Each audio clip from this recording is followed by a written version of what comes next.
supposed to do it, Dad. They want us to do it this I don't way. know that way. Why would they change math? Math is math. It's okay, Math Dad. is math.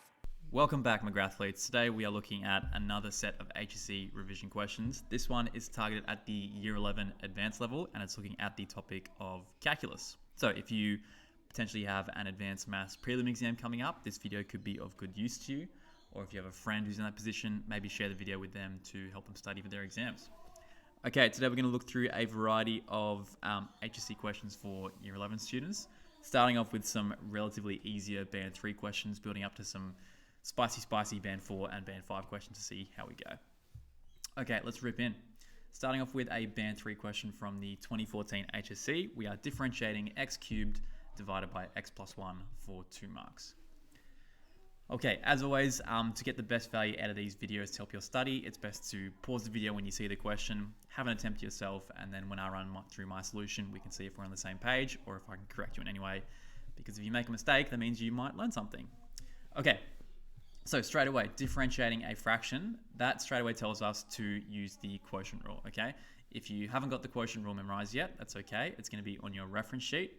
It looks like this. We've got u on the top, v on the bottom, and the quotient rule is bottom times derivative of top minus top times derivative of bottom divided by bottom squared. Okay? All right, so our top is x cubed and our bottom is x plus 1. The derivative of our top is 3x squared and the derivative of our bottom is 1. So applying our quotient rule, we're going to do the bottom times the derivative of the top for the first part. Then we do a takeaway, we do the top times the derivative of the bottom, okay? Make sure you get those in the right order because if you swap those around, you will be getting the question wrong, unfortunately. And then on the bottom, we just square x plus 1, so we can use a bracket and square it. And that's really the hard work done. Now we're just going to simplify the top and tidy it up as best we can. So expanding out this bracket, we get 3x squared times x right here, and we get 3x squared times 1 right here. And then on the end, we have take away x cubed. So one last step of simplifying, we've got 3x cubes, take away 1x cubed, gets us 2x cubed, plus 3x squared, all over x plus 1 squared. If you wanted to, you could factor an x squared out of the top, but it's not going to make your answer any better. It's not going to earn you any marks, but if you like factorizing, go for it. I really cannot stop you. Okay, great. If you got an answer similar to that, you got 2 marks out of 2 in the 2014 HSC. Let's move on to the next one. Up next, we have the product, x squared times e to the x, and we are differentiating once again for 2 marks in the 2013 HSC. Okay, hopefully when you see a question like this and you are asked to differentiate a product of 2 functions, you think to use the product rule, which looks like this. And once again, it's on the reference sheet, but this one's pretty easy. If you can't remember it, you should probably give yourself an uppercut. All right, so we do the first part differentiated, leave the second part alone. Then we leave the first part alone and differentiate the second part and then plus them together. Doesn't matter which order you do these in, so easy peasy, very little room for error. Okay, the derivative of x squared is going to be 2x, and don't forget that the derivative of e to the x is e to the x. So that's going to be our own derivative and the function.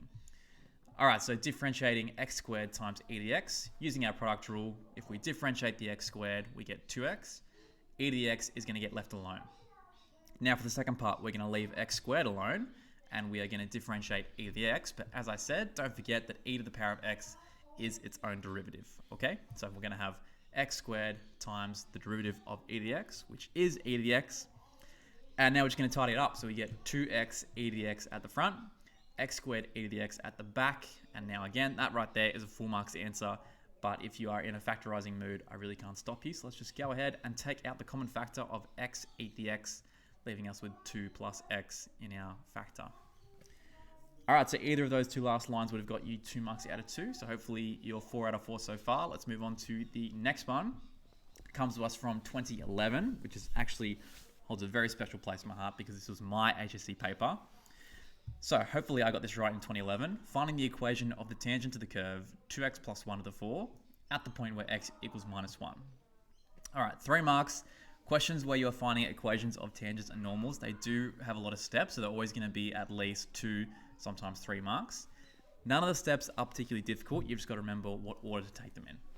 So first thing we're going to do is we are going to differentiate, because to get the equation of the tangent, we need the gradient of the tangent, and the way you get the gradient of the tangent is by using your gradient function, which is also known as the derivative.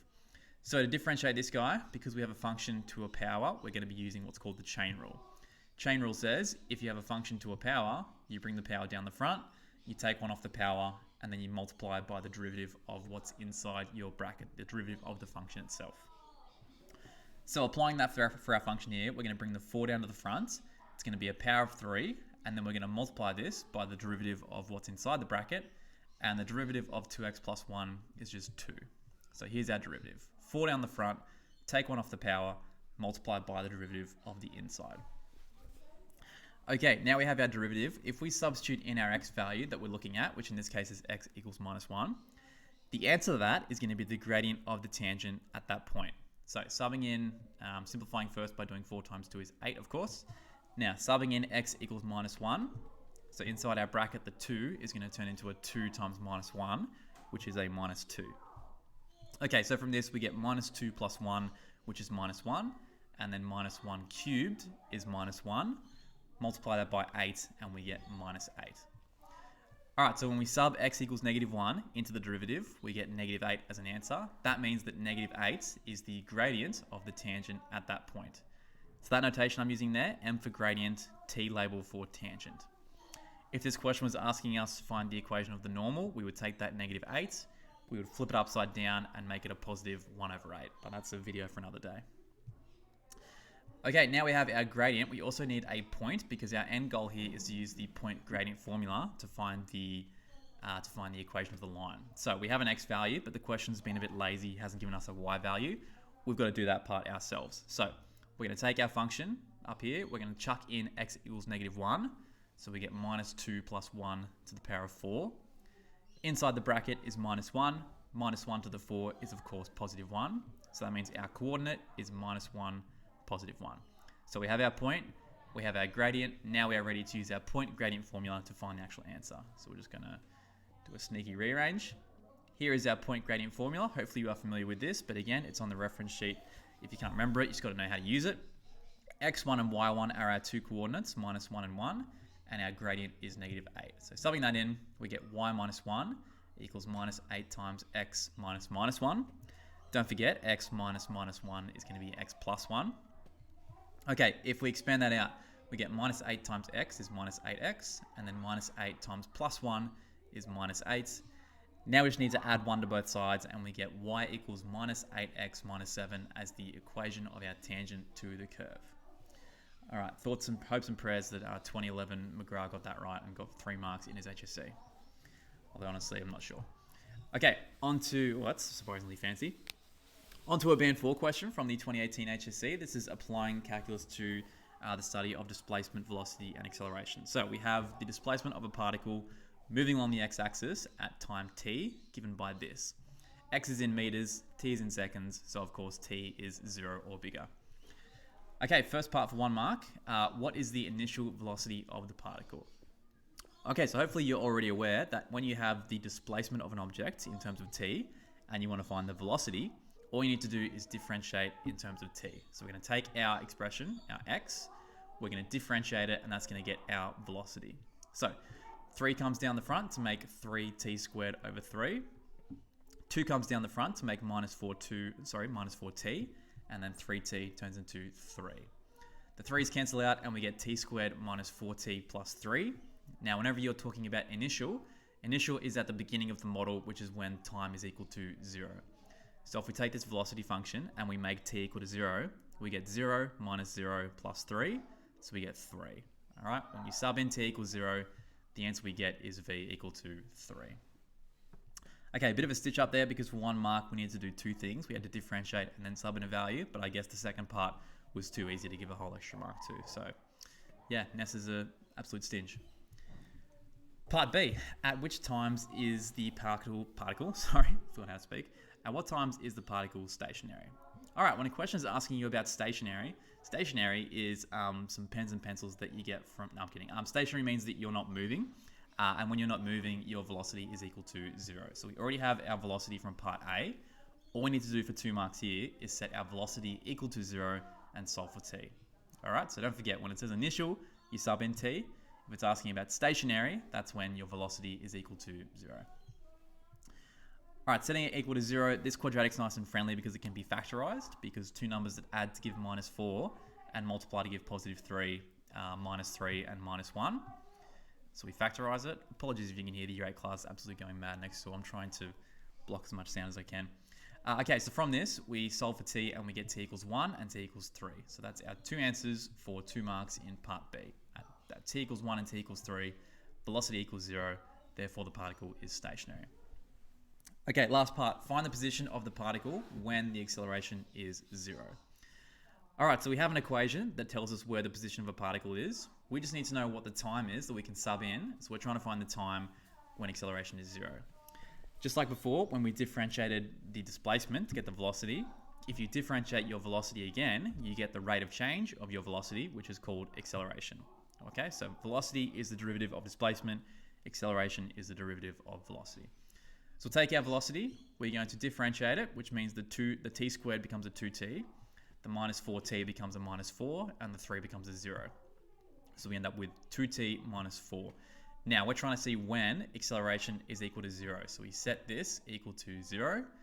We solve for t, and hopefully you can see that this is going to give us t equals 2. So that tells us that after 2 seconds, the particle has no acceleration. So that could be constant speed or it could be no speed. All right, so we're going to take t equals 2, and we're going to sub this into our displacement equation to find the value of x. So t equals 2, x equals 2 cubed over 3 minus 2 times 2 squared plus 3 times 2. If you calculated this correctly, or if I calculated this correctly, I got an answer of 2/3. So hopefully you got the same thing. Okay, beautiful. That's the end of the velocity, acceleration, and displacement question. Now up to the band 5 questions. This is where the real fun begins, as we say. Here's one from the 2010 HSC for 2 marks. We've got a function, x cubed minus 3x squared plus kx plus 8. K is a constant. Find the values of k for which f of x is an increasing function. Okay, hopefully you've paused and struggled through this, and now you're looking for some salvation, and here it comes. All right, if you want to find where a function is increasing, increasing functions all have one thing in common.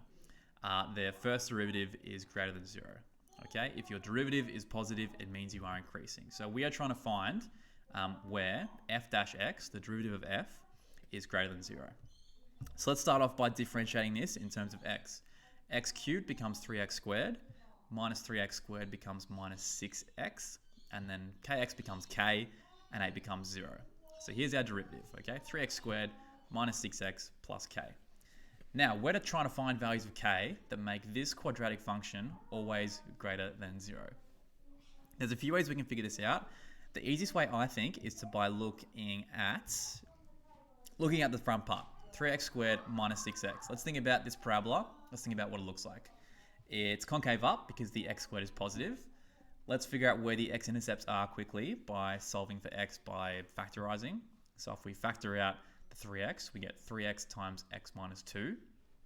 Now by looking at this, we can see that this parabola has x-intercepts at 0 and at 2. So it looks something like this.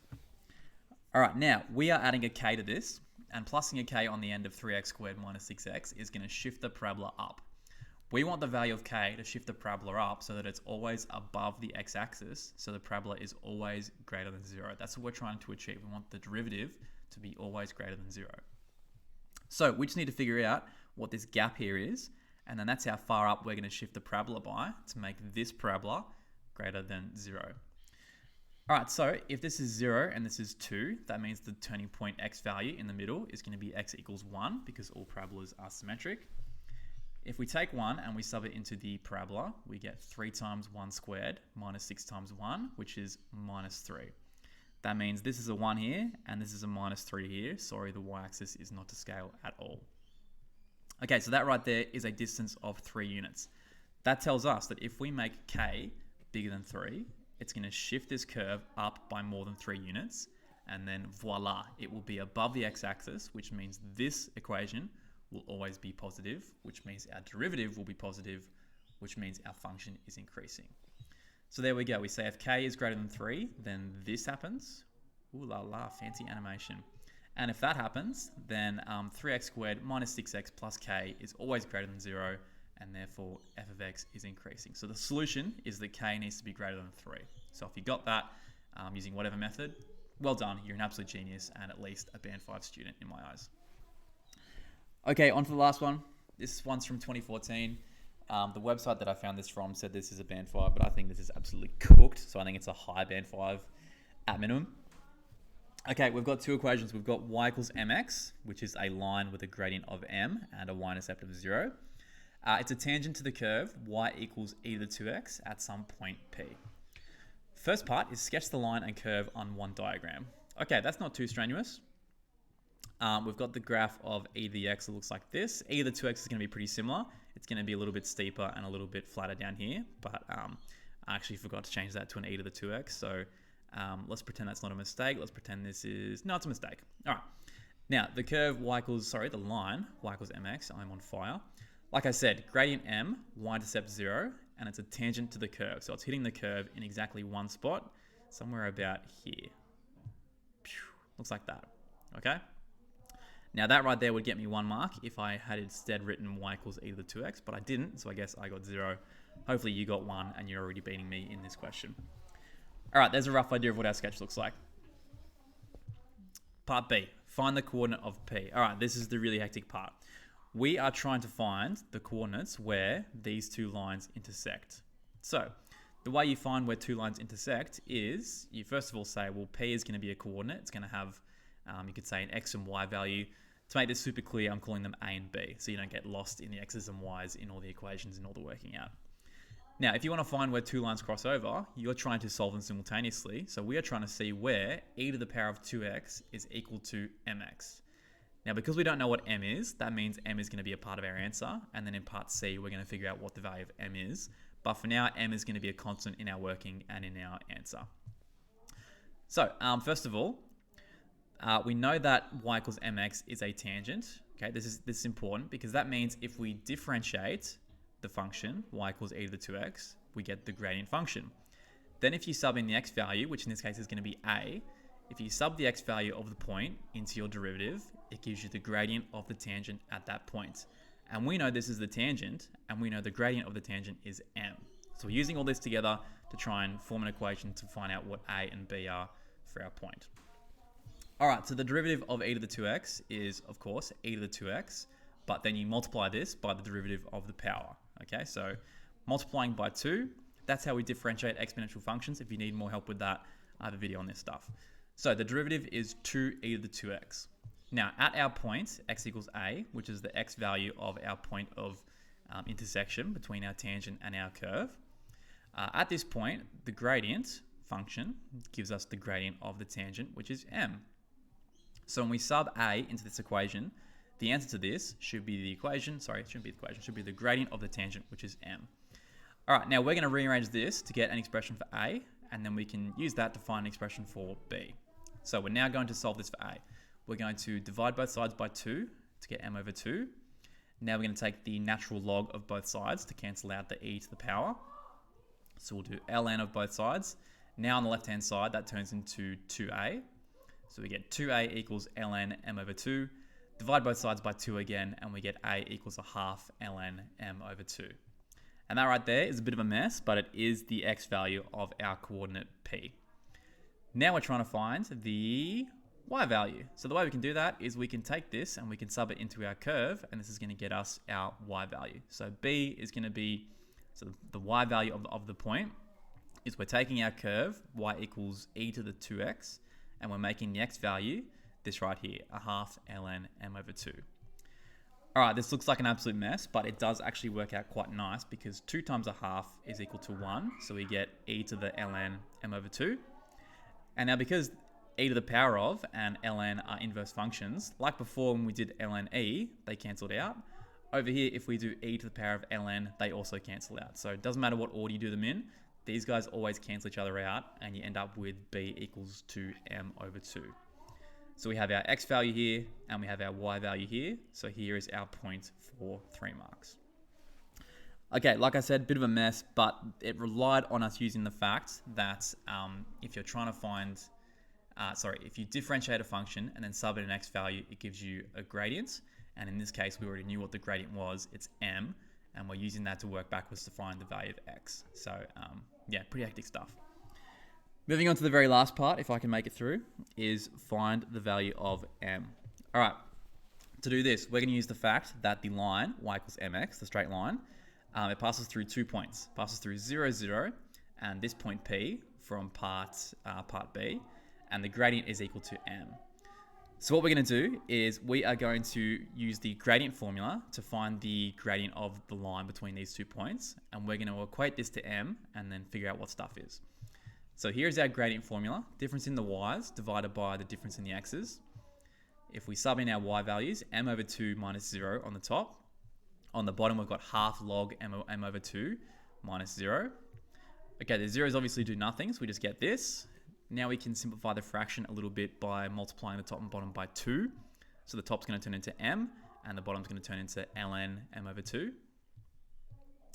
Okay, now what we can do is we can multiply the ln m over 2 across to the left, and then divide the m underneath the fraction. So these two guys are really just going to swap places. This one multiplies across, this one divides under. They just swap. So we get log of m over 2 equals m over m, which is 1. And now we can say, some people can just go from this and say log of something equals 1. Okay, that something must be e. Or you can say there's a little e here in the base, and then e to the power of 1 is equal to m over 2. If you can't do either of those, the longer way is to take both sides of the equation and raise them to the power of e. So from here to here, we're taking both sides into the power of e. On the left-hand side, the e to the power of and the ln cancel out, leaving us with m over 2. On the right, we have e to the power of 1, which is just e. We multiply the 2 across, and we get m equal to 2e. And all of that got us a grand total of 1 mark. So, yeah, not great value. Okay, hopefully you got some value out of some of that. Hopefully you kept up with those Band 5 questions. Sorry they were a bit hectic, but I'm trying to record this before period 2. So, all right, cool. If you have any questions or if you have any requested topics for future videos, please give me a shout out in the comments and I'll see if I get bored enough to make that video for you. Good luck for your exams if you have one coming up, and hopefully I'll see you in term 4 for some more content. All right, bye for now, not forever.